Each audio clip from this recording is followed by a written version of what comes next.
Nice to meet you. Well, hey, I'm Sammie. I am a double major in finance and religious studies. I am a senior, so graduating pretty soon. And I am excited to get on into it and talk about the classes that we took together, or that you taught and I took. I think you probably taught a little and I took too. Yeah. And then and me. I'm the one who taught. I am said teacher. I'm Dr. Rashkover. I'm the Gumenic Professor of Judaic Studies, and I also teach in the Religious Studies Department. And I had you for 3 wonderful semesters. Yes. I was very lucky to have you in 3 different classes. They were the Intro to Judaism, Intro to Jewish History and Thought. Then there was a course on modern Jewish and Christian thought, which no one really knew what it was about. And then there was the really fun class that we had, last semester on theories and methods in the study of religion, which people would think sounds terribly boring. But it was a room filled with just 7 women, 7 very smart young women, young women. Yeah, everybody in the class was really awesome. Yes. Well, my first thought for you is, how did you get into the field of religious studies? Well, that's a really good question. It's funny, people ask me that question a lot, and I want to say that I was standing in front of a swimming pool, because there is a swimming pool in the memory. But I can tell you, I'll explain. So I was in high school, and I was taking a course in, I think it was American literature, a class. It wasn't a course. It was a class in American literature. And we were learning about the Transcendentalists. Emerson and Thoreau, and I started to do some work on Emerson and I loved reading Emerson, I loved reading Thoreau, particularly Emerson, and I started to do some work on the background for Emerson's thought, and I discovered that the Transcendentalists had their thought rooted in what's called transcendental thought, which derives from Immanuel Kant. And so I knew from that moment that I was immediately interested in the field of what's called philosophy of religion. And then I remember standing in front of a swimming pool and realizing that this is what I need to do. I don't remember why, but yeah. So it was... Were you going to jump into the swimming pool? I think I was probably considering having, an experience of oneness with the water. Yeah. But then I realized I'm Jewish, and so then there should really be two-ness. I'm a tried and true intellectual. I like the scholarly life, and I like writing books, and I like the scholarly life. Do you have any books published? Many books. Oh my gosh, you need to give me the names. I need to write them down. Yes, I have many books published. That's I've awesome. published 7, 8 books. Do you have one that's your favorite? The last book that I wrote is a book called Nature and Norm, and it's my favorite to date. I'm working on another one now, but yes, that one is my favorite. Yeah. Is it about human nature or nature plants? It's about what philosophers like to refer to, it sounds quite boring, but it's what philosophers like to refer to as the fact-value divide. The idea that after the scientific revolution, we live in a period of time where people believe that claims about facts have truth value, but claims about norms and how we ought to live are subjective. So some of the issues that we discussed in the course, I'm interested in what are the kinds of good reasons that people can give for the claims that they make. Well, that kind of goes into one of the things I wanted to ask you about the modern Christian Jewish thought class is what does it look like for religion to survive in the modern world today? What do you think that looks like for modern Christians, Jewish thinkers, whatever you... Well, yeah, the modern Jewish Christian thought class was largely a course about the relationship between religious ideas and a secular world. and the secularization thesis, originally held by people like Max Weber, argued that religion was going to die because the main worldviews that religious beliefs had were not sustainable in the face of modern science. The best case scenario is that religious believers and scientists and so forth continue to ask about what are the justification for their claims. But unfortunately, I think that what you have in the contemporary period is largely a race of institutions. Institutions are the way that ideas stay alive.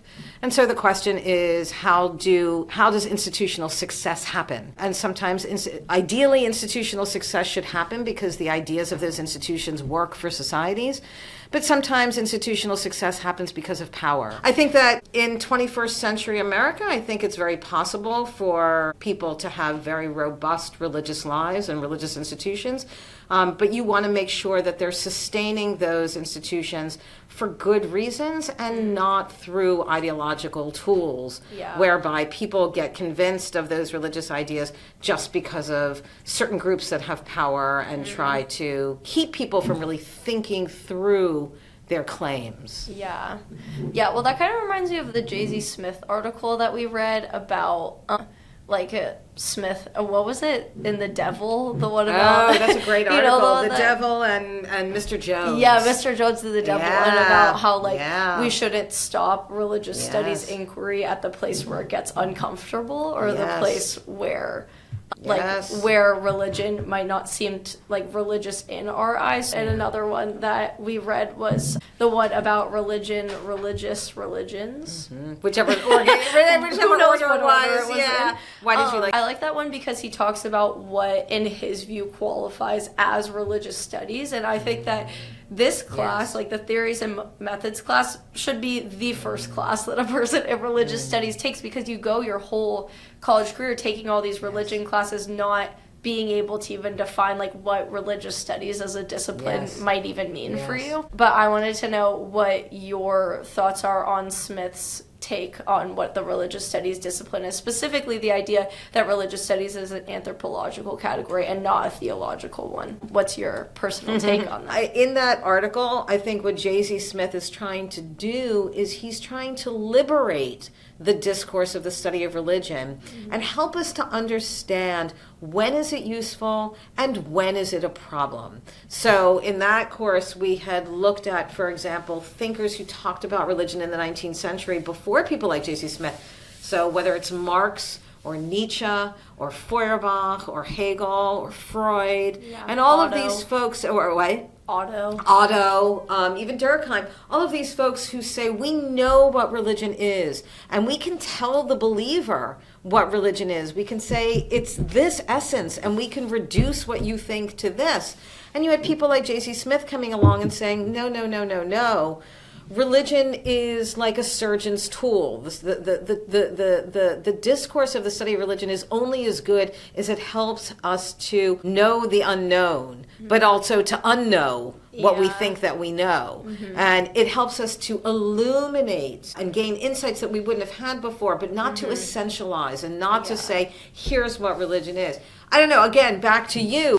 Did you have an experience where learning about other religious traditions actually helped you to think differently, not threaten your claims, but think about them in different terms. Think about them newly. Again, we've talked about that a lot. Well, I think what you were saying about this idea of knowing the unknown as something maybe that I wrestle with, because I'm like, how can we know the unknown from religion without essentializing it, if that makes sense? If we're using religion to understand how humans function or how society functions, whatever it is, then is that just essentializing it to culture, whatever it might be? In my own religious studies journey, I kind of entered in to the discipline from a mindset of I have my own personal faith and beliefs that I hold, and wanting to keep an open mind about that, but also wondering where is the line between being open-minded about learning without feeling like it has to alter my beliefs. And that's why I like the idea of religious studies being independent from theology, is that I don't have to make determinations about my religious belief from doing religious studies inquiry. I can just learn and grow and be in dialogue with people, which is another thing that we talk about is like what is the best way to go about the religious studies approach, and is that dialogue with other people, is that studying it from an outsider perspective. And I think that I've very much felt like an outsider in a lot of religious traditions that aren't my own throughout like my time in the religious studies department. So I really enjoyed this class about learning like how we still are an outsider but we're an outsider because we recognize that we cannot know everything that there is to know about a religion that is not our own. But I do think it's interesting what you said, that for you, in a way, the study of religious studies was, again, it was sort of good news for you that you could engage in a process of learning where you weren't necessarily challenged, or your own beliefs weren't necessarily going to be threatened. And I think it raises the question, which again was part of the question that you raised in the paper that you wrote, which was a really great project. The question that you raised there is, well, maybe it's the case that when I learn about other religious traditions, I can do it with the freedom that I don't have to feel that my own beliefs are threatened. Totally, yeah, I totally think that it has, especially with my study with like meditation in Eastern religion. That's like kind of where the project reading about Thomas Merton kind of was birthed from, because I loved my meditation and wellness class a lot, and I went into that class with a lot of barriers, wondering like, how can I practice this and be authentic to the traditions in which this practice was formed in, while also staying rooted in my own personal beliefs. And I think that it has given me it's definitely given me a new perspective on like how I personally can adopt the practice of meditation and yoga into my own personal faith. And it's like, I go to yoga class and when I set an intention, a lot of the times it'll be like a Bible verse or something like that. Or when I meditate, it's not so much about completely emptying the mind of everything, but it's actually filling the mind with like scripture and things that I value. So I think that in a sense, it has taught me a lot. But then also kind of the point of my paper too was, it's like, I think that has been super transformative and beneficial for me and my faith, but I can't claim to know anything about those practices in their original context of Eastern religion. And I think that that's kind of been a barrier for me, is it's like, if I'm appropriating this practice into my own religion, how much can I claim to actually know about it? See, what you're engaging in is a wonderful individual example of interreligious exchange. Right? I mean, it's really, truly brilliant. You're engaging in your own experiment of interreligious, I mean, to a certain extent, again, this is where, we sort of talked about, you're almost exercising a dialogue without having another dialogue partner, right? So my biggest piece of advice to somebody who wants to study religion is think about the questions that you want to ask, rather than thinking about the things that you think that you know. What questions do you want to ask? What don't you know that you'd like to know more about? Yeah, I think that would be... That's so good. That's such good advice. I feel like. What do you think? What advice would you give now that after you've been a religious studies major? What advice would you give looking back? I would just... My big thing is probably go into it with an open mind, and maybe try not to come into it with a perspective of like, this is my faith and these are the things that like I'm going to like hold to no matter what, and kind of just like exactly what you were saying, just leave your presuppositions at the door. And I think that there is value in every religious practice and things that we can learn from them. In all ways, Dr. Rashkover has inspired me in so many ways. I told her earlier that she is definitely the smartest person I know, which she laughed at. But yeah, she's just inspired me to always be curious and have an open mind, exactly like what you said, to always be asking questions. I feel like in your classes, the times where I felt the most like, almost, I don't know if validated is the right word, but the times when I felt the most like affirmed in my own scholarship was not when I made like the perfect point, but it was when I asked a good question and you were like, now that is going to give us some good insight into it. And it kind of just goes back to the idea of comparative religion, and I really do believe that there is value in learning about other religions in and of itself, so that you can apply it to your own faith practice. But with that, really caring about just having intentional conversations and dialogue with people of different faiths and backgrounds, and recognizing that like you can't explain their faith in a way that they can, if that makes sense. Yes. But I yeah. just want to say one thing that I really, really adored about you last semester, that I learned about you, and I think this is the complementary thought, is yes, stay open, and also know what you cherish. And I think that, again, what really moved me last semester by the work that you were doing is I could tell that you too saw yourself as a guardian of a tradition that you were coming from, and that there were things about it that you really cherished.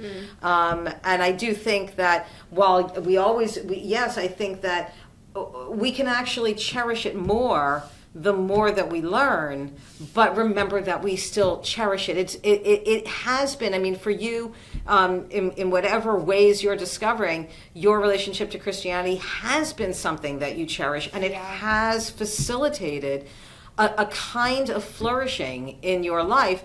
I think to enjoy the fact that whatever degree it has helped you to flourish can be a source of community, can actually be something that can make other people's lives also enriched, and that can maybe even benefit the society that we live in.